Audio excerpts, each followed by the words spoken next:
अगर आप भी चाहते हैं SPG म्यूजिक एंटरटेनमेंट का वीडियो सबसे पहले आप तक पहुंचे, तो लाल बटन को दबाकर चैनल को सब्सक्राइब करें और साथ में बेल आइकन को दबाना ना भूलें।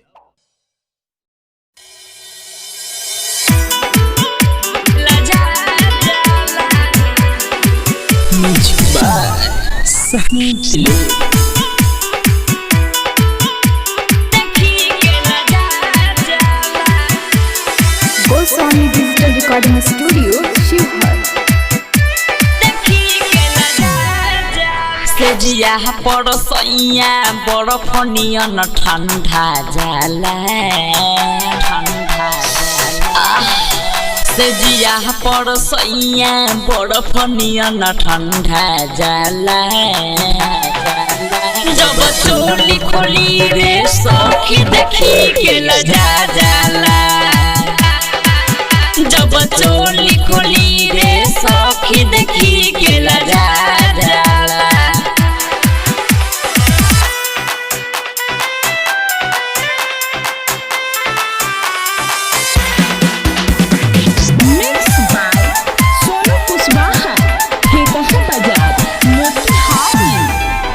सखी रह जानी छछन के कब पूरा न करेले मन के हम खोल के तन सुतीले कब छुए न कोढ़िया पतन के हम रह जानी छछन के कब पूरा न करेले मन के हम खोली के तन सुतीले कब छुए न कोढ़िया पतन के राह देखत ई प्यार के दिया बुता जाला जब चोली के खोली रे सखी देखी के लजा जाला मोर भतारा देखी के रस बड़ी सखी रे लजा जाला।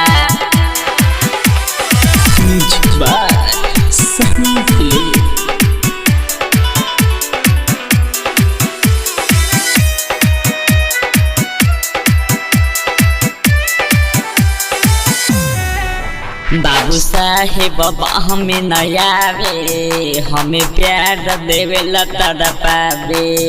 मन करे नैहर चल जाई बाकी विवेक विकास न बुलावे रे माई रे बाबू साहेब हमें नयावे हमें प्यार देवे लतर पावे मन करे नैहर चल जाई बाकी ससी पर भात ना बोला दे सोहनी दिलीप कोई के हमसे बात मन के पनिया जाला मोर भतारा देखी के पावर हाउस सखी रे लजा जाला